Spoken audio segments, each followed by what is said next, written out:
Au cinéma, le personnage principal a toujours hâte de commencer sa journée. Elle a le sourire aux lèvres et gère l'échec avec élégance. Vous vous dites peut-être « ce n'est pas moi, ça, c'est sûr ».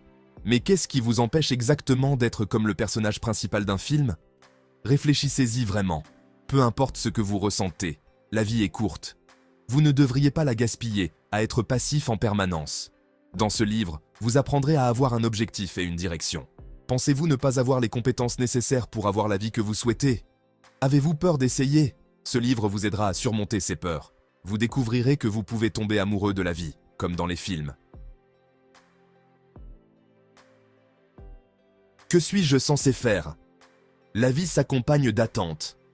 Vos parents s'attendent à ce que vous réussissiez. Vos professeurs s'attendent à ce que vous fassiez de votre mieux. Votre patron attend de vous que vous soyez performant. Et cela ne s'arrête pas là. Selon votre sexe, vous êtes censé remplir des rôles spécifiques.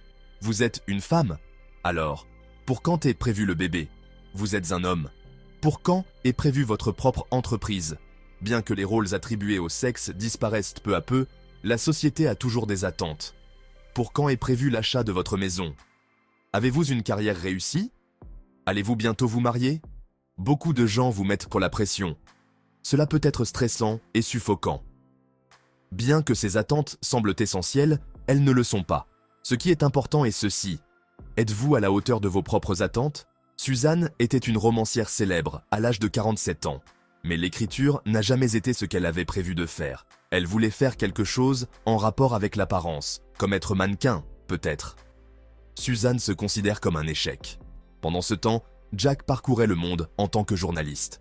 Beaucoup de gens sont impressionnés par sa profession, mais Jack a révélé qu'il était censé être médecin. Être journaliste n'était pas assez bien aux yeux de ses parents. Vous reconnaissez-vous dans Suzanne et Jack? Si vous n'êtes pas sûr, demandez-vous, qui a dit ça? Qui a dit que vous devriez faire ce que vous faites?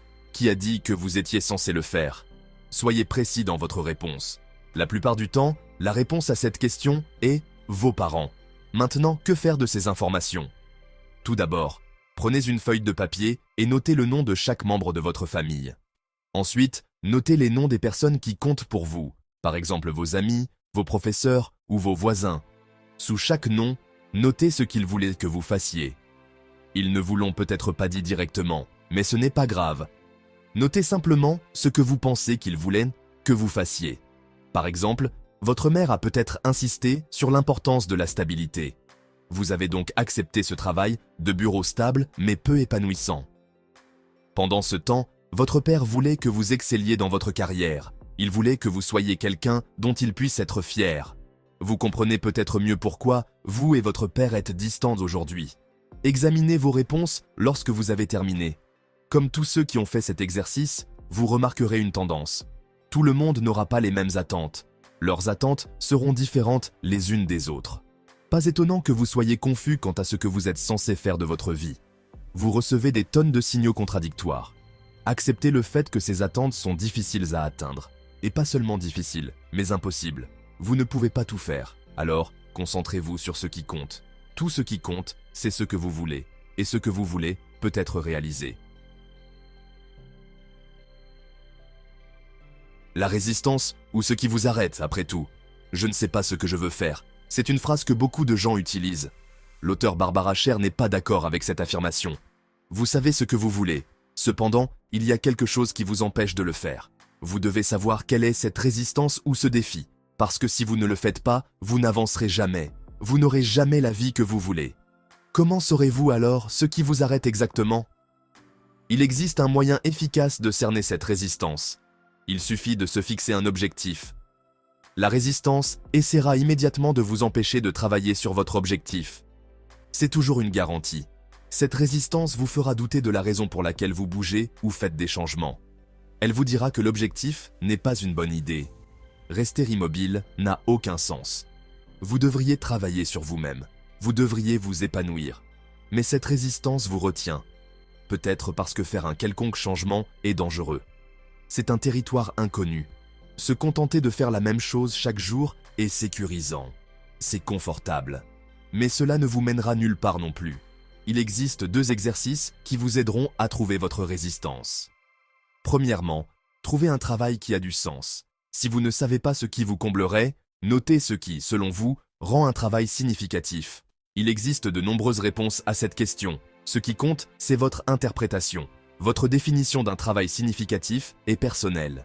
Lorsque vous faites le bon travail pour vous-même, vous vous sentez connecté à celui-ci. Un jardinier prend son temps pour s'occuper des fleurs parce qu'il ressent le besoin d'admirer leur beauté. Une cinéaste partage ses compétences à travers des films parce qu'elle veut partager des histoires avec le monde. Un médecin choisit la médecine parce qu'il a l'impression que c'est sa vocation d'aider les gens. Un travail significatif, c'est faire ce qu'on aime. L'amour et le sens sont identiques, et c'est le secret pour trouver un travail qui vous comble. Vous devez trouver une activité que vous aimez absolument. Cela vous satisfera et vous poussera à faire de votre mieux. Et surtout, ce genre de travail est quelque chose que vous pouvez faire. Deuxièmement, trouvez un emploi. Il y a 2 versions que vous devez faire pour celle-ci. Vous devez décrire votre emploi de rêve ou l'emploi idéal.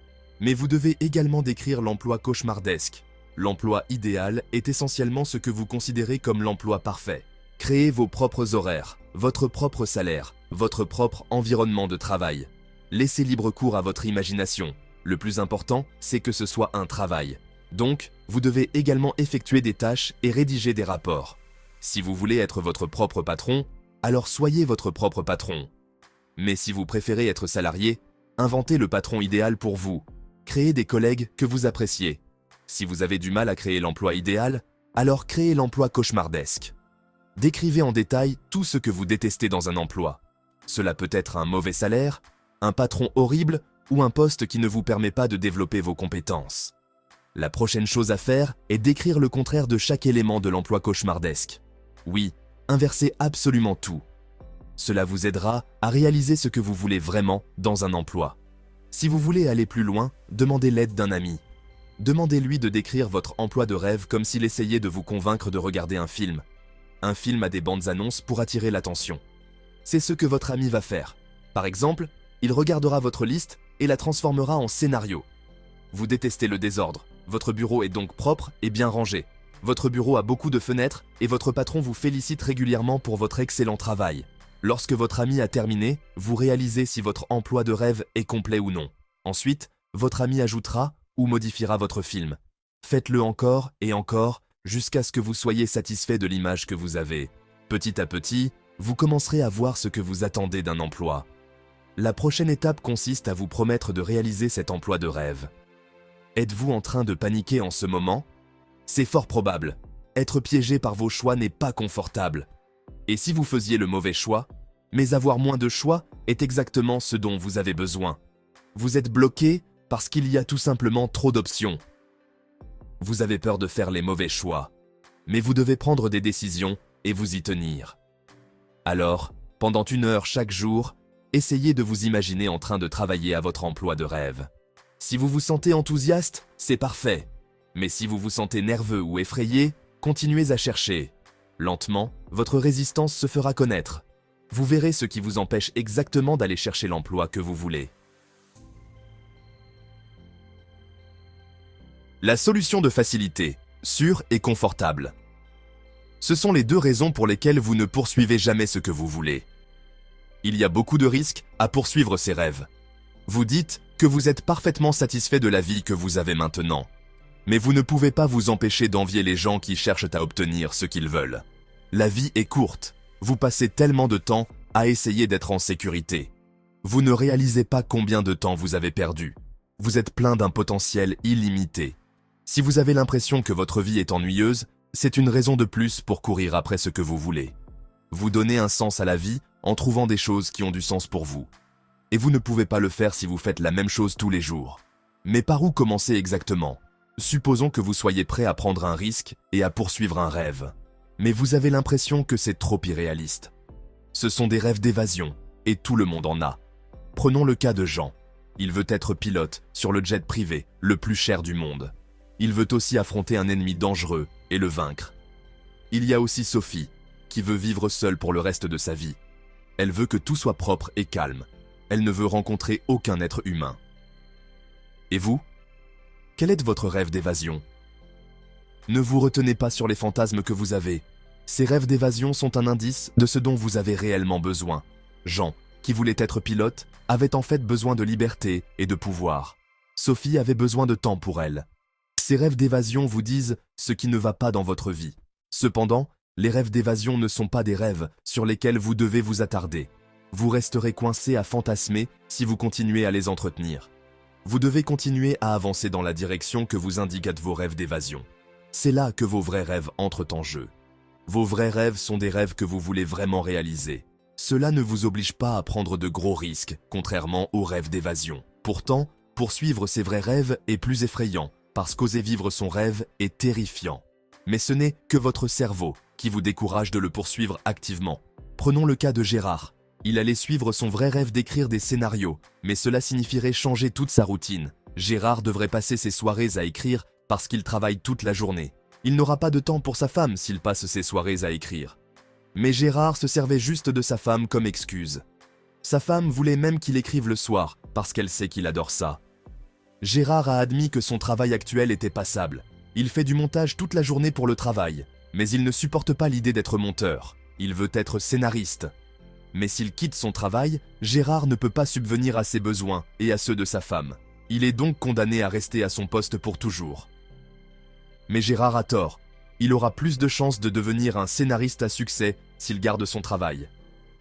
Pourquoi ? Parce que les êtres humains ont besoin de structure. Gérard et les autres ont besoin de se limiter lorsqu'il s'agit de choses qui les rendent heureux. Un travail vous aide à fixer une limite. Prenons le cas de Nina. Elle était enseignante, mais elle a décidé de quitter son travail pour se consacrer à la peinture. Après 3 ans passés à la maison à peindre, Nina n'avait pas réussi à produire une seule toile. Elle a donc repris l'enseignement et, dès qu'elle a recommencé à travailler comme enseignante, sa passion pour la peinture s'est ravivée. Nina a créé plus de tableaux que jamais auparavant. Votre travail actuel n'est pas une excuse. Imaginez que vous puissiez soudainement poursuivre votre vrai rêve. Vous avez le temps, l'argent et l'espace nécessaires pour le réaliser enfin. Pendant 10 minutes, visualisez-vous en train d'avoir tout le temps de créer ou de vous adonner à votre passion. Qu'avez-vous ressenti ? Gérard était terrifié. C'était incroyablement solitaire pour lui. Il pense que peut-être il n'est pas écrivain après tout. Mais voilà le truc. Gérard est vraiment un écrivain. Et vous êtes censé être ce que vous êtes aussi. Malgré la sensation terrifiante dans votre poitrine, vous pouvez toujours être un artiste, un écrivain, ou quoi que ce soit que vous voulez être. Vous n'avez pas besoin des conditions parfaites pour commencer à travailler sur votre rêve. Vous pouvez le faire ici et maintenant. Pendant 20 minutes, travaillez sur votre rêve. Le temps est court, vous pouvez donc facilement l'ajouter à votre routine quotidienne.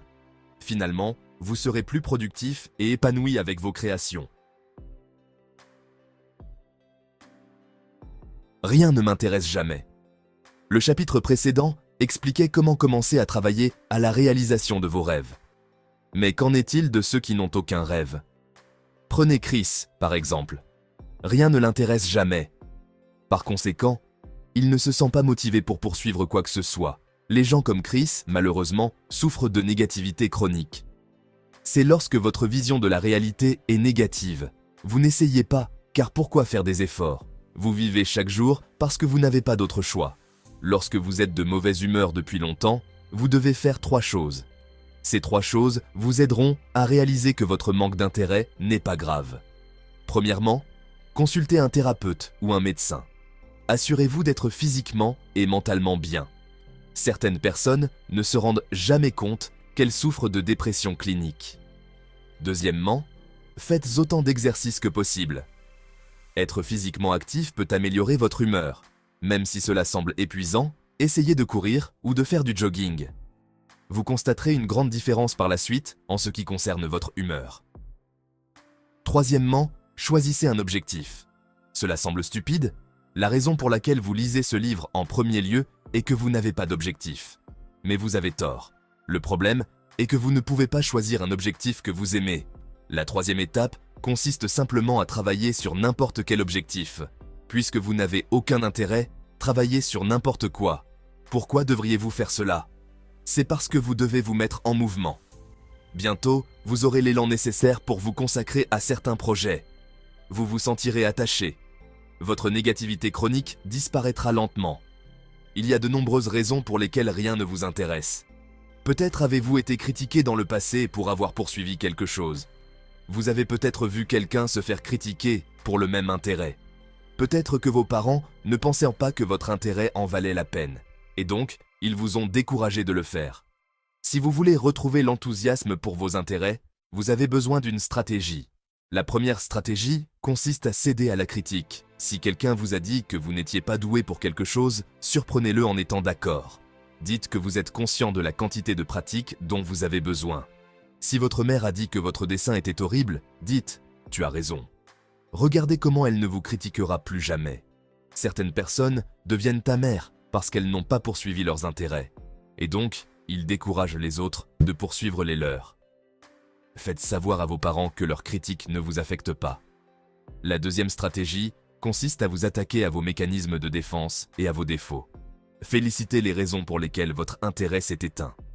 La peur vous a-t-elle empêché de poursuivre l'art?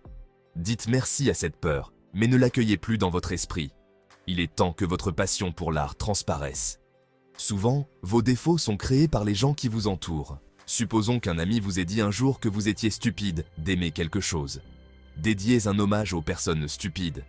Par exemple, vous pouvez dire que les personnes stupides sont peut-être idiotes, mais qu'elles sont gentilles et drôles. Les personnes stupides se moquent de ce que les autres pensent. La prochaine fois que cet ami vous critiquera, racontez-lui votre hommage. Cet ami trouvera peut-être cela étrange, mais cela lui enverra le message que vous vous moquez de ce qu'il pense. Vous dites « Et alors ?» à la critique de votre ami. Vous dites que vous allez continuer à poursuivre votre intérêt. Dans ce livre, vous avez appris comment vous orienter vers la vie que vous désirez. Tout d'abord, vous avez appris que les attentes des autres peuvent vous empêcher de savoir vraiment ce que vous voulez. Arrêtez de vivre la vie que les autres attendent de vous. Vous devez reconnaître qu'il est impossible de plaire à tout le monde. Alors, autant vivre votre vie selon vos propres conditions. Deuxièmement, vous avez appris 2 façons de surmonter la résistance. Cette résistance vous empêche de faire ce que vous voulez. Une façon est de trouver un travail qui a du sens. Vous y parvenez en passant en revue les choses que vous aimez. Si vous faites les choses que vous aimez, vous y trouverez un sens. Une autre façon est d'imaginer votre travail idéal et votre pire cauchemar professionnel. Cet exercice vous aidera à voir ce que vous recherchez vraiment dans la vie. Troisièmement, vous avez appris à intégrer vos rêves dans votre vie progressivement. Vous n'avez pas besoin du moment ou de l'environnement parfait pour vous y mettre. Commencez dès maintenant. Quatrièmement, vous avez appris les raisons pour lesquelles vous ne vous intéressez à rien. Les critiques des autres peuvent être décourageantes, mais vous pouvez utiliser ces critiques à votre avantage. Utilisez-les pour vous motiver davantage. Prouvez à ces critiques qu'elles ont tort. Travailler sur quelque chose qui vous passionne est exaltant, c'est excitant et cela donne un but à votre vie. Cependant, les choses ne se passeront pas toujours comme vous le souhaitez, même si vous êtes très enthousiaste. Et ce n'est pas grave. Apprenez de vos erreurs. Apprenez qu'il est normal d'échouer. Ce qui compte, c'est que vous réessayiez toujours. N'arrêtez jamais de viser une vie pleine de sens. Si vous avez aimé cette vidéo, n'hésitez pas à liker, partager et vous abonner à notre chaîne pour plus de contenu. Merci de votre attention.